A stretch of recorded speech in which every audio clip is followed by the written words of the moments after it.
Bom dia, professor. Bom dia, Elisa. Bom dia, Lívia. Sejam bem-vindas. Tá muito frio por aí? Aqui até que não. Aqui tá bem frio. Eu gosto de frio, né? Para quem gosta é ótimo. Esperar mais Dá um. muita vontade de dormir. Dá. E eu tenho intervalo entre uma aula e outra, porém não dá tempo de dormir, porque o intervalo é de 40 minutos, né?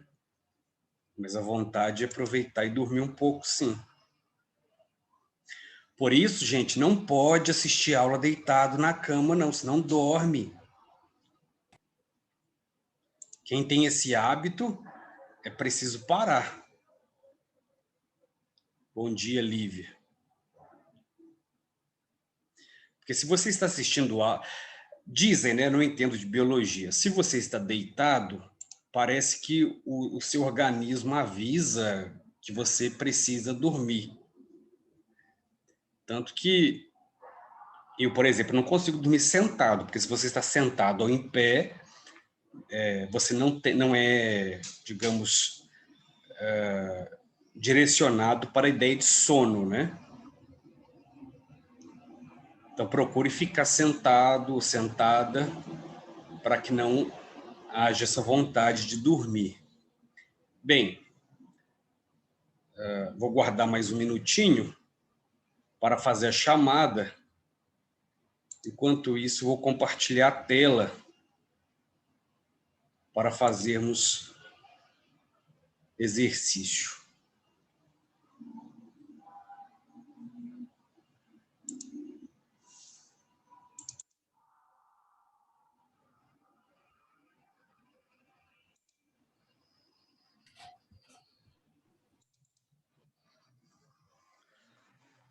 Bem, na semana passada, nós iniciamos o estudo da sintaxe. O que é a sintaxe? É o papel desempenhado, a função desempenhada por cada termo dentro de uma oração, ou no caso de um período, quando há mais de uma oração. Período simples ou período composto. Isso porque todo o nosso estudo no terceiro ano se baseia na análise de sintaxe.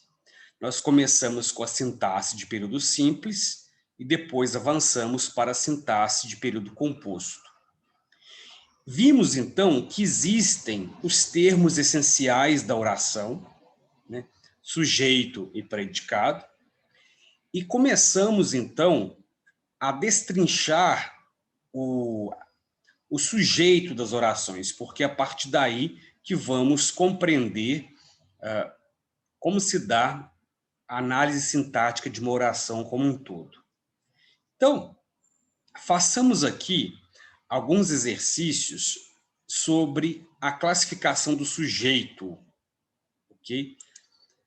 Como eu disse, é comum ainda no terceiro ano alguns estudantes terem dificuldade, dúvidas sobre classificação do sujeito, o que não pode acontecer, porque se você não conseguir localizar o sujeito e o verbo, fica muito complicado de fazer análise sintática. Primeira coisa, o verbo, né? Porque aí você consegue separar quantas orações aquele período possui.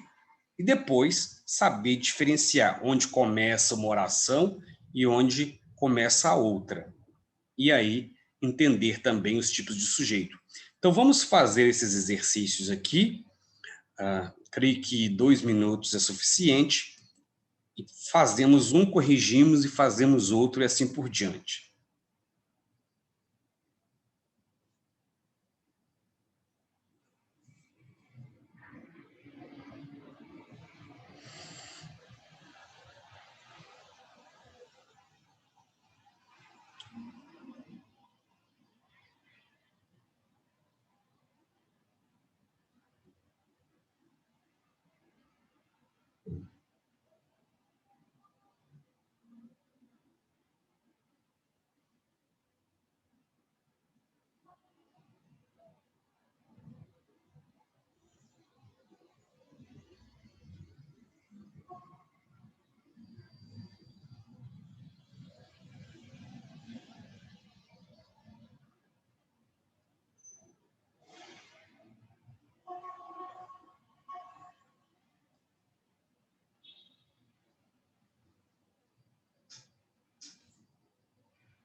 Bem, eu creio que podemos corrigir.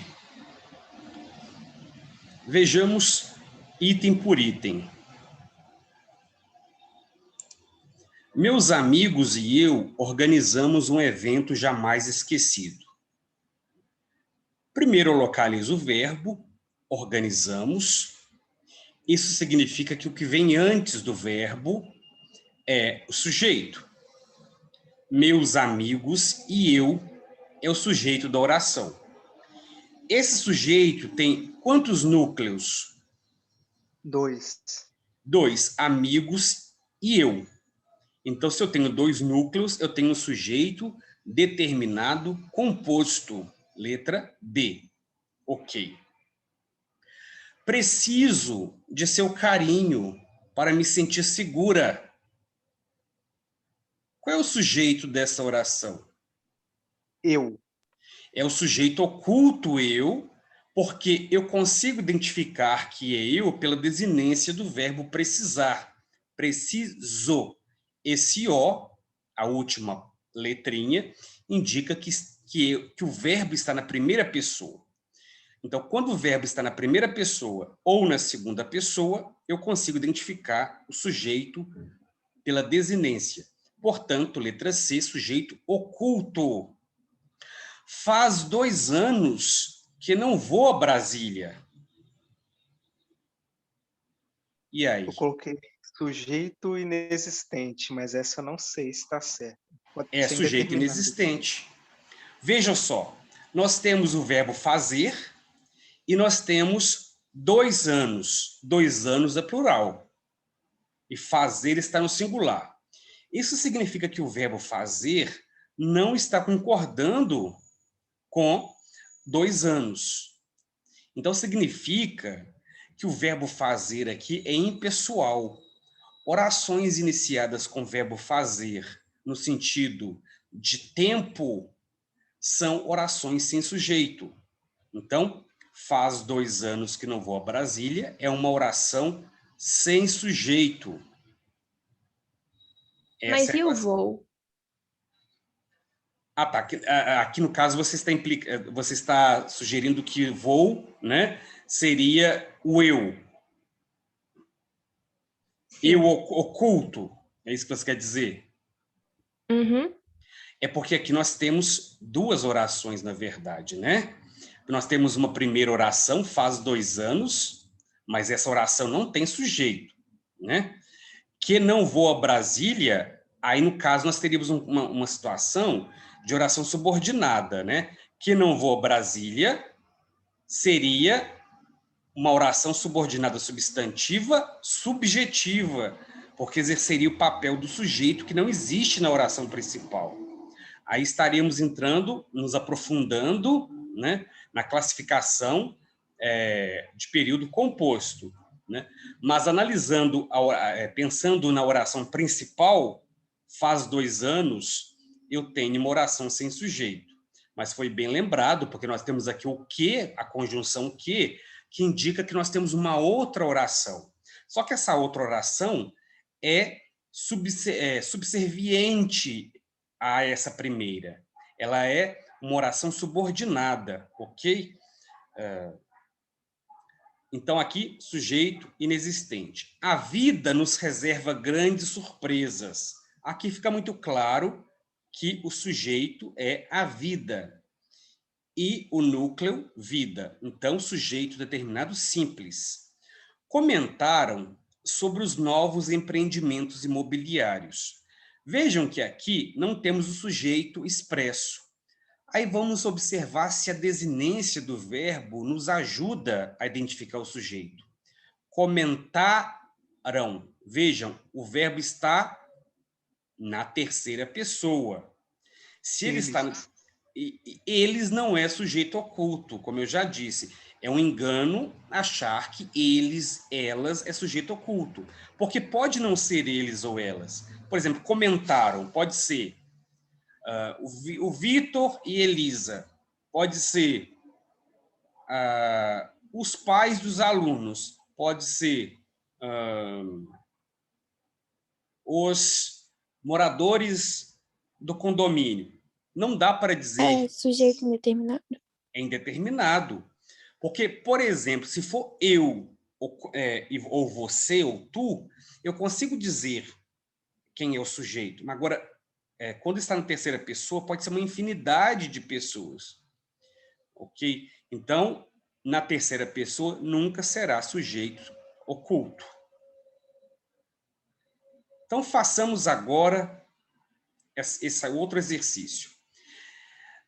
Temos aqui 3 orações. Pede-se silêncio, a caverna anoitecia aos poucos e fazia um calor tremendo naquela tarde. Eu tenho que classificar essas 3 orações e observar qual das opções está adequada com relação a essa classificação. Creio que 2 minutos seja suficiente.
Eu acho que podemos corrigir.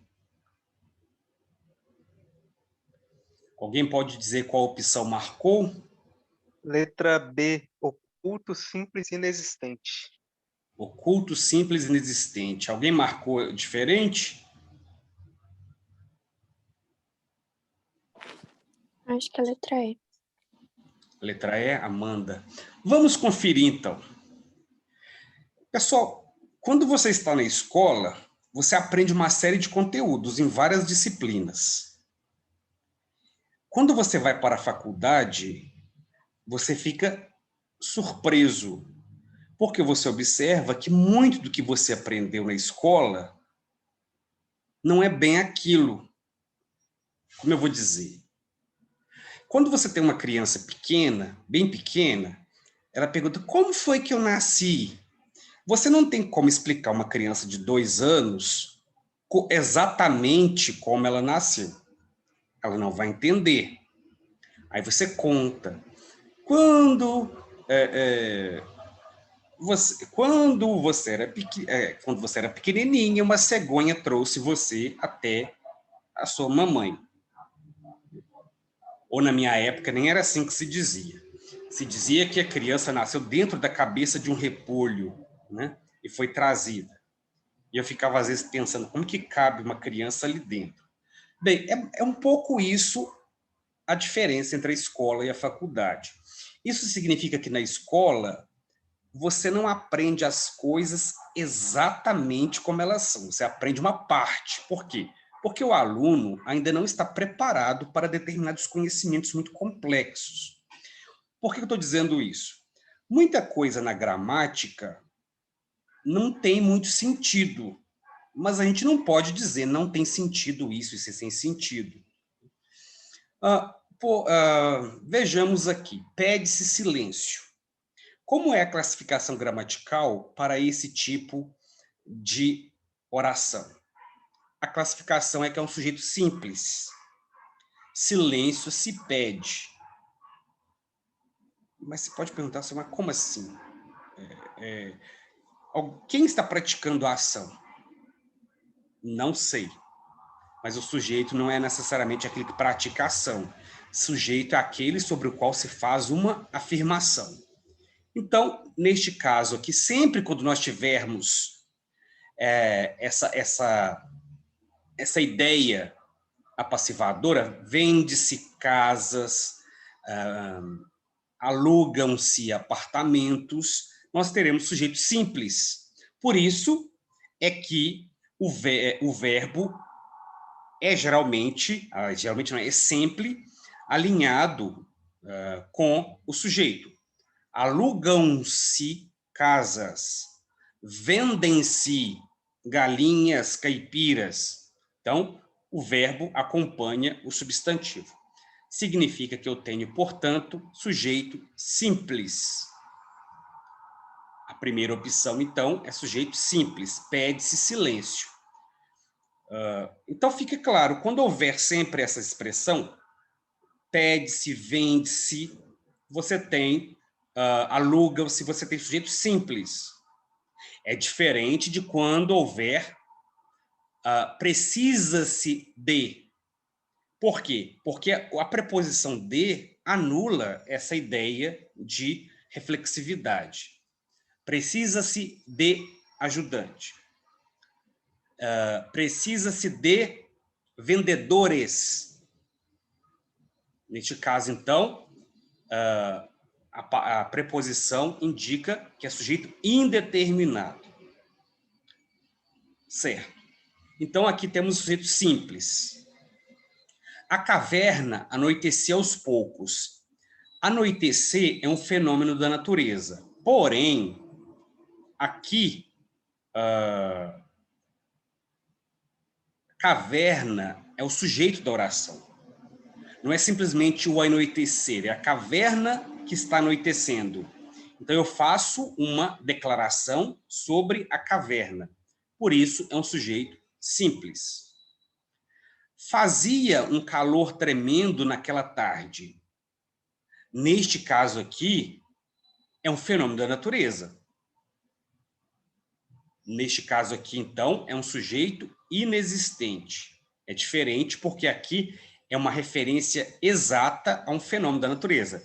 Fazer calor, né? Escurecer, anoitecer, trovejar, relampejar, etc. Veja que não é tão simples a classificação de sujeito quanto parece. Alguém tem dúvida com relação a esse exercício?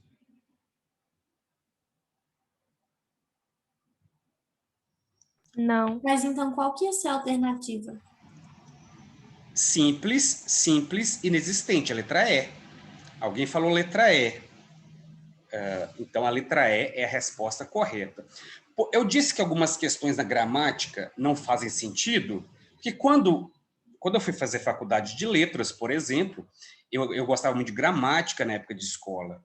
Eu achei que eu fosse estudar gramática. E não. O curso de letras é basicamente para falar mal da gramática. Porque a gramática é o quê? São regras. E regras, em alguns casos, sem sentido prático, né? Mas, para você criticar as regras, é preciso você conhecê-las. Então, por isso, você primeiro aprende a gramática, para depois apontar os equívocos que ela possui. Por exemplo, no inglês. No inglês, você escreve I, he, she, it, you. Desses pronomes, apenas um vem escrito com letra maiúscula, né? I. Por quê? Porque o eu é com letra maiúscula.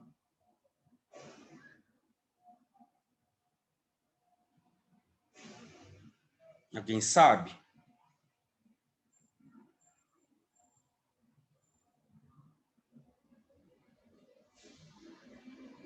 Vocês não estudam inglês, gente?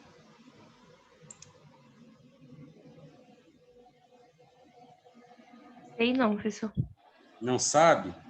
Pois é, porque não tem explicação. A única explicação plausível é de que eu sou mais importante. Então eu vou me destacar o eu. É algo narcisista, digamos assim. O contrário do português.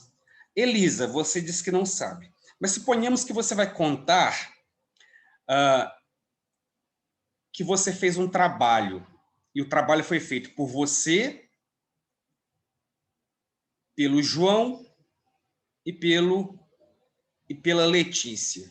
Como você elenca essas pessoas? Você, João, Letícia. Eu, João e Letícia. O trabalho foi feito por... Por nós. Não, mas enumerando as pessoas, Mas mencionando. eu, João e Letícia. Eu colocaria eu em primeiro lugar. Não, no português é o contrário, é em último lugar. Por uma questão de Eu colocaria Não, não, é em último. O trabalho foi feito por Letícia, Fernanda, Maria, Cristiano, Aline e eu. O seu nome é em último lugar. Por uma questão de quê? De educação, né? Os outros vêm em primeiro lugar, você depois. Mas você colocaria você em primeiro lugar, Elisa? Ah, sei lá, acho que na hora de falar, sim. Mas na hora de escrever, eu acho que eu pensaria melhor. Realmente parece meio narcisista. É narcisista, mas eu não estou dizendo que é errado, não estou criticando, eu estou dizendo que é uma diferença entre as línguas com relação à prioridade. No inglês, a prioridade é eu, por uma questão cultural também, né? Agora, no português, não. Se você vai elencar uma série de pessoas, você tem que vir em último.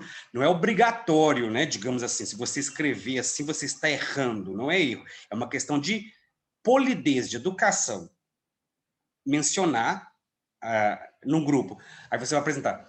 Bom dia, pessoal. Faremos agora a apresentação do trabalho de biologia. O trabalho foi feito por mim, pela Lívia e pelo Matheus. Não, o trabalho foi feito. Aí você coloca como? Em ordem alfabética as pessoas. O trabalho foi feito pela Lívia, pelo Matheus e por mim. E a pessoa está apresentando trabalho, fica nítido que a pessoa fez sozinha. Isso é muito... Eu falo com os meus alunos, porque aí você fez o trabalho em grupo, supostamente em grupo, mas na verdade é você que fez. Aí, ou então, é para ler um livro da página 10 à página 50.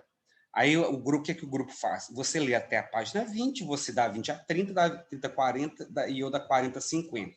Aí cada um conta o que leu e a gente junta tudo. Não é assim que faz um trabalho. Aí quando vai apresentar, a pessoa condena, a pessoa se condena, porque ela diz assim, eu, nessa parte aqui, analisei. Bem, se o trabalho foi em grupo, ela não pode dizer na primeira pessoa. É sempre nós. Eu fiz esse gráfico e eu analisei. Não, nós fizemos o gráfico e nós analisamos, porque o trabalho foi feito em grupo. Ainda que cada um tenha feito uma parte, isso não pode transparecer na hora da apresentação. Entendeu? Porque é um trabalho coletivo, tem que ser o tempo todo nós, né?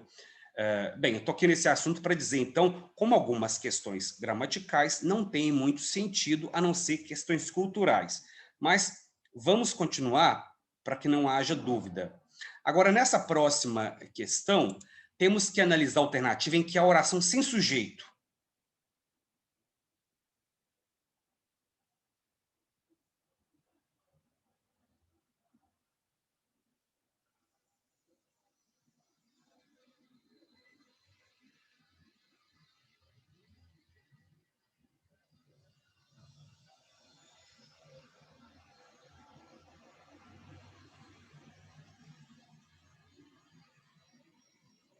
Essa é mais complicadinha.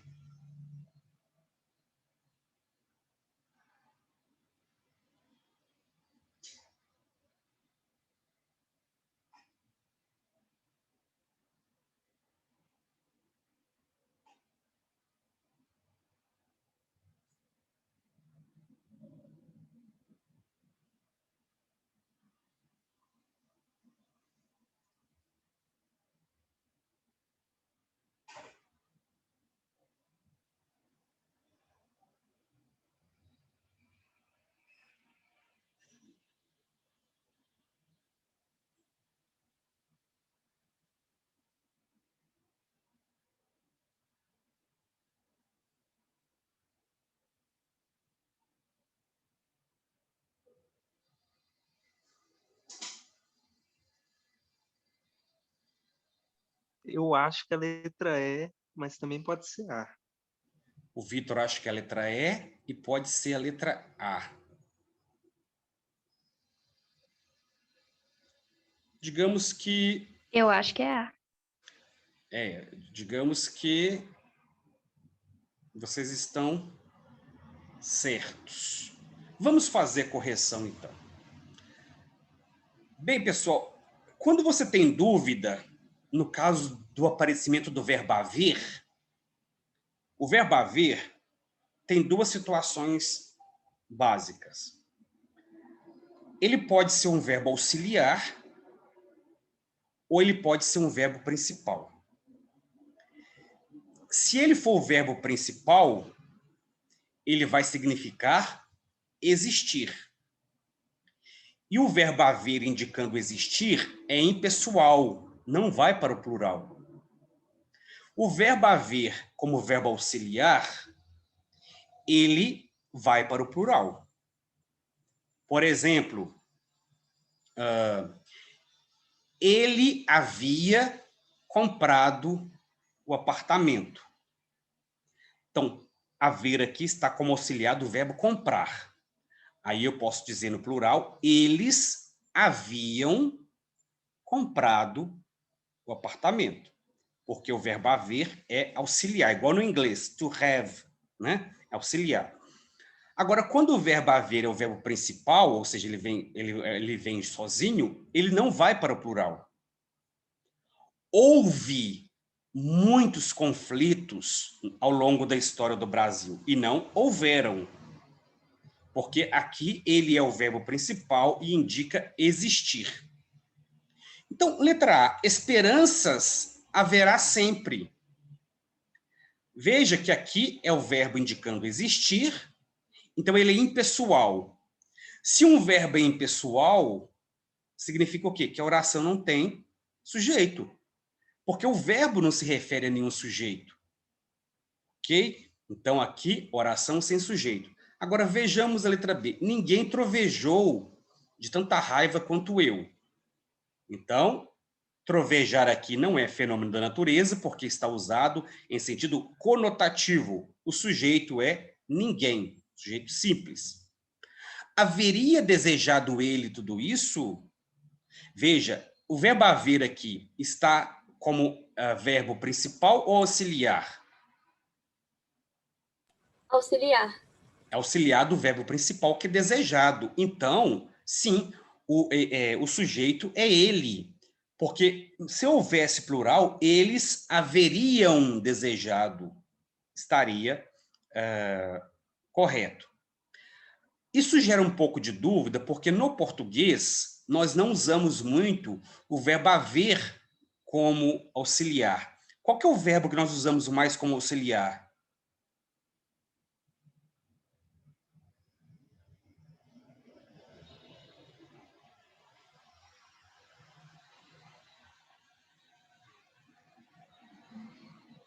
Por exemplo,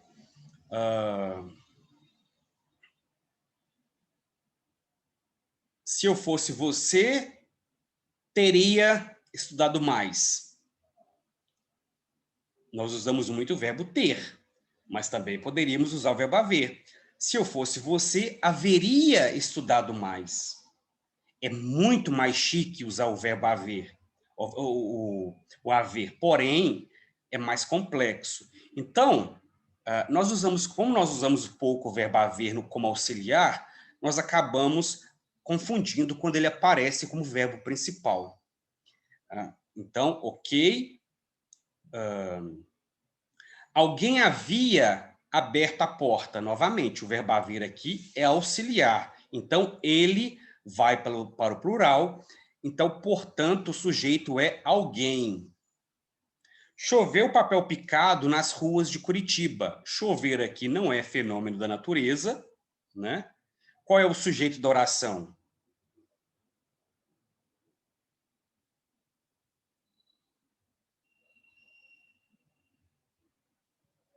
Qual é o sujeito da oração? Choveu papel picado nas ruas de Curitiba. Lembrando que sujeito é o termo sobre o qual se faz uma declaração. A declaração aqui é feita sobre ruas, Curitiba ou papel picado?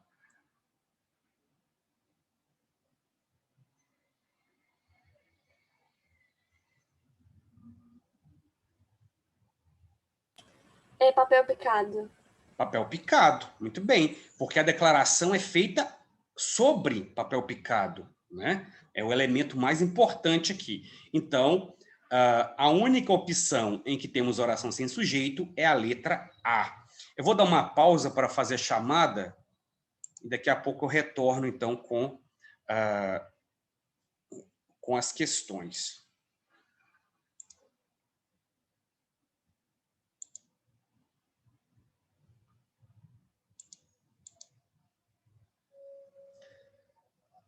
Amanda.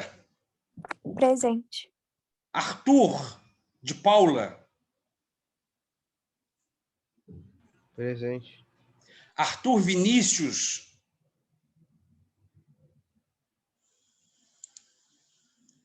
Camila.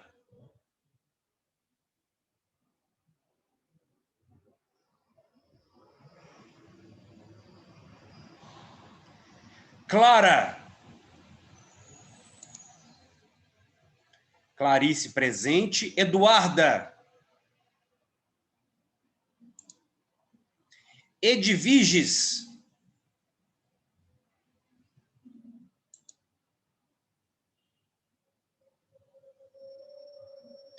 Elisa, presente. Gabriel.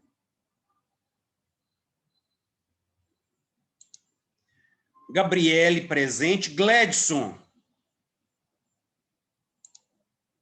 Jennifer.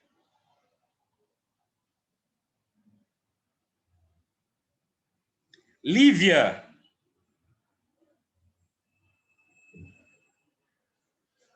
Mariana. Mateus. Presente. Rian. Vitor. Presente. Wambembe. Presente, professor. Ismael. Larissa. Presente. Yasmin. Samuel. Tawane. Presente, professor. Bruna.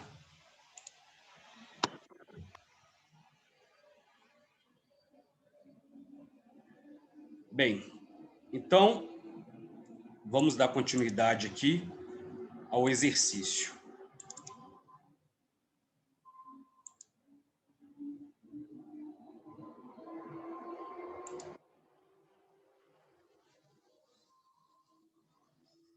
Façamos agora este. Nunca me faltou ajuda nas dificuldades. Qual é o sujeito e o tipo de sujeito dessa oração? Nunca me faltou ajuda nas dificuldades.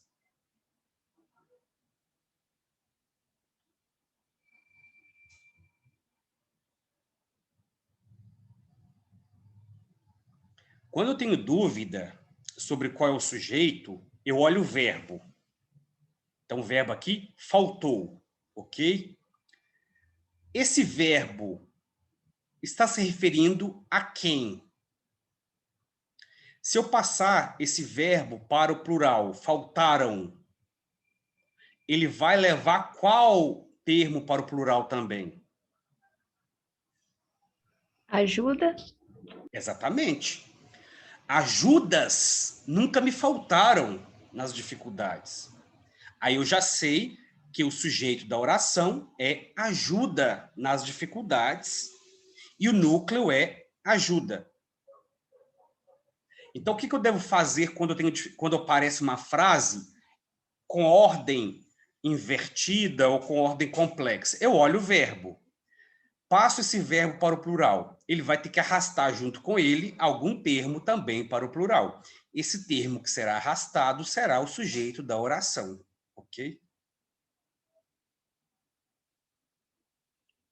Então, vejamos agora essa questão. Quanto ao sujeito, qual a classificação dessas orações?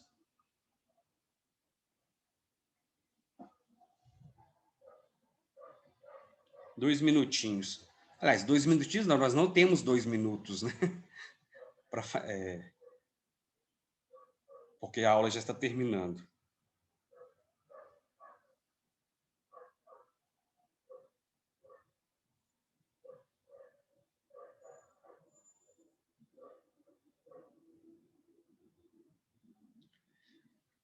A correção desta questão eu vou deixar para a próxima aula, porque ela envolve algumas explicações. Mas vamos tentar fazer enquanto ainda temos um tempinho.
Alguém encontrou dificuldade em fazer?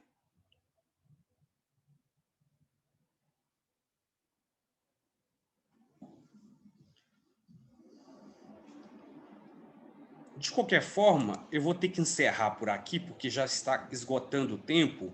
Na próxima aula, a gente faz a correção e termina de fazer esses exercícios, ok? Então, ótimo fim de semana a todos e até terça-feira que vem.